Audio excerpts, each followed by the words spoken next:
So si anita sa illustration number 3. So nitabo sa illustration number 3, ana siya na dili isa lang. Okay, since dani sa pinakauna straight line method, ikaduha effective interest method. So isa katulo wala ang market price o issue price sa bond payable. So mga to pangitaon. So sa illustration na a company had bonds payable with face amount of 6 million. So na is face amount of bonds payable ng 6 million, tapos ang nominal rate or stated rate, so synonymous same rin ni siya sa stated rate. Mo siyang stated rate kaning nominal rate or stated rate same ra na siya, tapos market rate or effective rate same ra pud na siya. So 6% ang stated rate, tapos ang effective rate or the market rate kay 8%. So mas dako ang effective rate. So syempre kung mas dako ang effective rate, so naka-discount na siya, di ba? Kay ang ending ani mas dako ang face amount kaysa present value sa bonds payable. Pero ang gibutang din kay wala naka-state kung pila ang present value sa bonds payable. So mao to pangitaon. So para ato na mapangita, so kailangan ta magbuhat no sa calculation, which is unahon na to pagkuha ang present value sa principal. So para makuha na to na since term bonds siya, no, ikaisa ra magbayad sa bonds, so PV of 1 na to gamiton. So para makuha ang PV of 1, so diretso na ta na 1 point, so 1 plus rate, di ba? 1 plus rate. So ang ato gamiton ra permitting nga rate is the effective rate ra gyud para pagkuha sa present value. Now delete na to ni sa kuhaon ang dili na to ni gamiton ang stated rate. Always ang effective rate yun na pagkuha sa PV factor. So present value factor of 1, which is 1 plus rate. So ang ato ang rate, effective rate was 8%. So diretso na ta 1.08 or 1.08 or siguro na 1 plus 0.08 o 108. So pwede na ta diretso nga 1.08 na. Tapos divide pila ka years. So 4 years. So 1 2 3 4. So point. So I think na din ako na nabutang sulat nara. 7, ito 7 for decimal lang, 4 1 ano lang taman sa 50, ano lang sa 50 taman. So muna na ang PV of 1 man to gamiton pagkuha sa present value sa principal amount. So ikaduha nga gamiton nato since ang interest is payable annually every December 31. So mobayad daw kag interest every December 31 and annually na siya. So meaning dili PV of 1 na tong gamiton, instead ang atong gamiton is present value factor of 1 of ordinary annuity, no, PV na PVOA, present value of ordinary annuity. So para makuha nato na, so okay na ni siya. So muna to ato pero ako na nutrohon 1.08 divided 1 2 3 4 minus 1 minus 1 divided by pila ang rate 0.08. So mao na ni siya 3.3121. So, sige, ganito na to. Sumahon na to. Para makuha na to ang present value sa bonds payable. So, PV of 1, ordinary of 1 is 0.7. Ito ganiya, 0.7350. Tapos, ordinary annuity is kani 3.3121. So, kani PV of 1, muna itong gamiton para sa pagkuha sa present value sa principal amount, no, sa bonds payable. So muna yung gamiton nato 6 million, no, sa 6 million. Since 6 million muna ang principal, di ba? The face amount, no? 6 million times 0.7350. Again, nganong kanito gamiton dili kani since ang bonds payable is mabayaran siya kasara sa maturity date ra nimo, sa maturity date ra ka mo bayad. Whereas sa interest, every year ka magbayad, unya every December 31, no? And every year, and just every year. So ordinary annuity ato gamiton nga present value factor. So 6 million times 0.7350 times 0.7350, so 4 million 0.4 something na. So mo na ni siya ang present value sa principal amount. So para makuha na to ang market price or issue price sa bonds payable, of course, kailangan gyud present value sa principal plus present value sa interest. So, ang next na to nga kuhaon ay present value sa interest. So, dani, kuhaon sa nato una ang interest. Siyempre, dili man nato makuha ang present value sa interest kung dili nato wala ta kabalo ilang interest. So, kuhaon na to ang interest. So, 6 million times.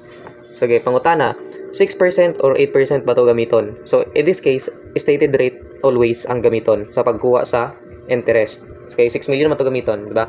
So, atong gamiton para pagkuha sa interest annually, kung pila yung gibayad, di ba? Dili man siya expense, no? Dili siya expense. Kuan siya kanang kung pila gid ang gibayad nga, pila gibayaran ng interest annually. So, ang bayaran nato nga interest annually, so 6 million times 6% is equals to 6 million times 6% is 360,000. So, muna nito kuhaan sa present value, factor for ordinary annuity. So, 360,000 times sa ordinary annuity, 3.3121. So, equals, pila man, times 3.3121, 1,192,356. So, i-plus lang nato ni para makuha nato ang issue price, no, or market price sa bonds payable yun. So, i-plus lang nato na siya sa 4 over 10. Tama. So, 5,602,356. So, muna yung total nga ng market price, no, or issue price sa bonds payable. So, mahimo nga journal entry yan sa initial course. So, as we can see, di ba, ang present value or carrying amount sa bonds is mas gamay siya sa face amount nga 6 million. So, na ay discount. So, sakto man sad siya since ang interest rate is mas dako po ang interest rate kaysa effective rate kaysa nominal rate. So, na ay discount. So, ang initial cash discount on bonds payable and bonds payable. So, 6 million ang bonds payable. Pilang nadawatan niya cash? 5,602,356. So, ang difference mao ang discount. So, 397,644. So, amortization, magbuhat ang amortization. So, dali na ni siya since given na ang carrying amount, given na ang carrying amount naman sa pangita. So, mag-imot ang amortization table. So, date, interest paid, interest expense, and then amortization. Ayan, amortization, and then the carrying amount. At lang. So, nasa January. Nasa January 2025. So, January 2025, 01/01/2025. So, 4 years, di ba 4 years? 4 years. Every December 31 magbayad. Okay, so carrying amount 5,602. Wait, ako na 602,356. Okay. So, magbad lang sa tagwan. To 12/31/25, manang 1 year, second year, 31/26, 12/31/27, and 12/31/28, 4 years. So, kuhaan sa nato, dito na nato ang face amount which is ang 6 million times stated rate which is 6%, times 6%. So, pila na siya? 6 million times 6%, 360. So, 360,000, 360,000, 360,000, 360,000. So, pagkuha sa interest expense again, carrying amount times the carrying amount times the effective rate. So, 5,602,356 times the effective rate which is 8%. So, nawala. So, 5,602,356 times 8%. 448,188.48. So, minus lang nato na siya. 360,000, 88,000 na. Ako sa nakuhan. Naganda niya ako naman si rin nabuhatan. Nabuhatan ko na ni pero separate man ito na ako. Basta, i-minus ni mo ne. I-minus ni mo ne. Kaya siya, amortization. Ito yun. I-mo i-plus din sa carrying amount. Then, ang answer sa sum sa carrying amount, amortization, mo na pwede mo gamiton as the carrying amount. No? Next carrying amount i-times sa nimo sa effective rate, mo na pod na sa dinhi, i-times ni i-minus nimo dire sa interest paid, and then mao dayon ang kuan amortization, and then ang ganang amortization i-plus nimo sa carrying amount dani nga year. So mo na pod ang carrying amount dinhi nga year. So kanay pod ang carrying amount diri nga year, imo na sa i-times sa effective rate, mo ang interest expense, i-minus nimo dani, mo minus dinhi mo ang amortization, then amortization i-plus nimo dinhi, mao na po dayon ang carrying amount dinhi. So since ang last na dayon nga part again para mahuman siya diretso, and then kuha gyud nimo ang total nga 6 million. So ang carrying amount dinhi nga year sa third year, ang carrying amount sa third year imo i-minus sa 6 million. Pag man imo minus 6 million, mao din ang amortization, and then ang result nimo dahil sa amortization i-plus lang nimo sa 360,000, mao din nimo interest expense. Di ba? Basic ra na kay siya. So pag-abot na ninyo sa subsequent, let's say for example, kanina lang isa ka year ato mahimuan sa subsequent journal entry. No, pero marag wala man sa to, dili man sa magpabot si ma'am sa journal entry. So pero ato na ang so subsequent, hindi na may year dai. So kani ato na lang batan sa year gyud para makanta 25, and then 12, 31, 25. So interest debit, interest expense. Debit na to interest expense, bilang interest expense. So interest expense na to is 448,188.48. So pila nga to gigbayran nga interest. So mura ni 360,000. So credit cash 360,000, and then ang difference mo ng amortization, and then again ang atong gi-amortize is ang discount. So ato i-credit ang discount on bonds payable. So I think that's 88,000 para makuha na to.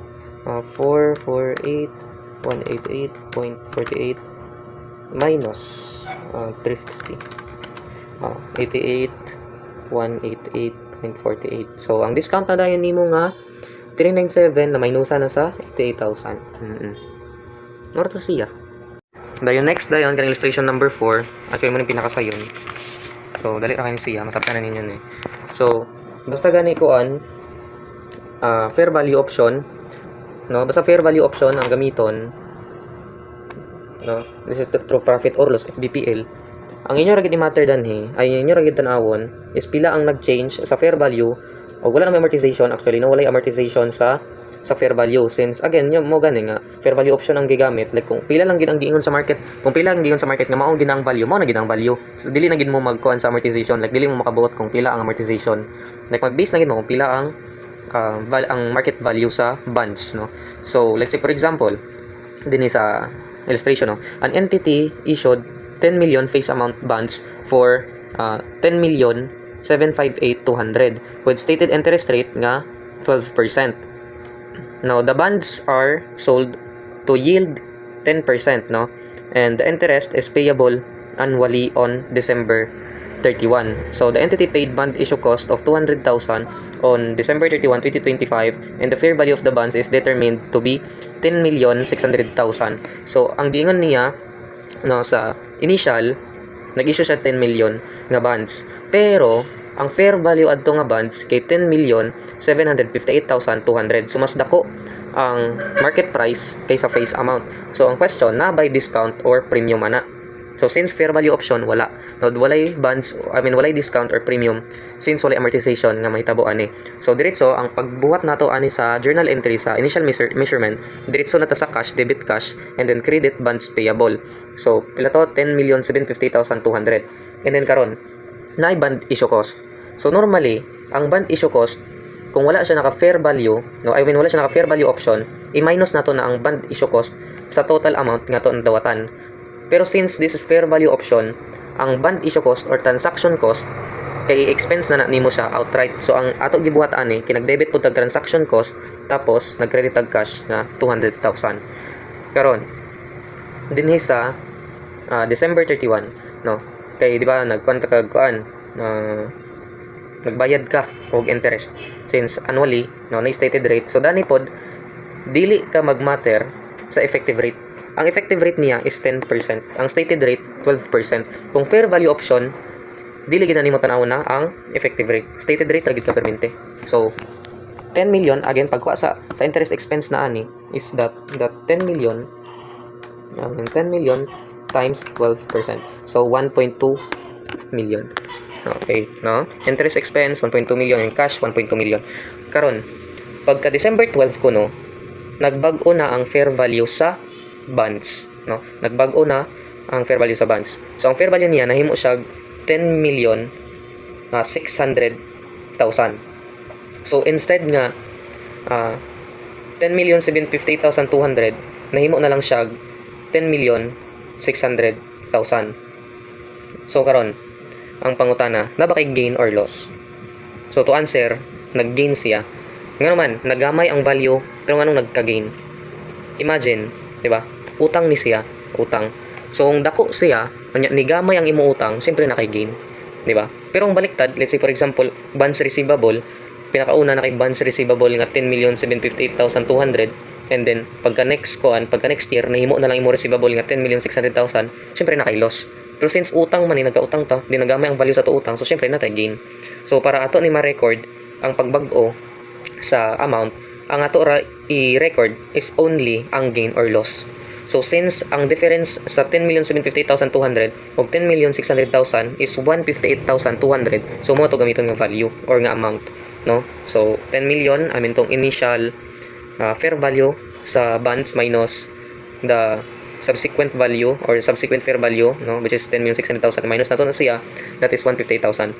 So of course, since na minusan ang ato ang bonds payable, ato i-debit ang bonds payable nga 158,200, tapos i-credit nato ang gain from change in fair value nga 158,200. So kung nag-loss siya, siyempre bali lang siya din, naka-loss ra na siya, loss from change in fair value, and then credit bonds payable. So naka-credit ang bonds payable, meaning nadungagan nato ang bonds payable. So moro to siya.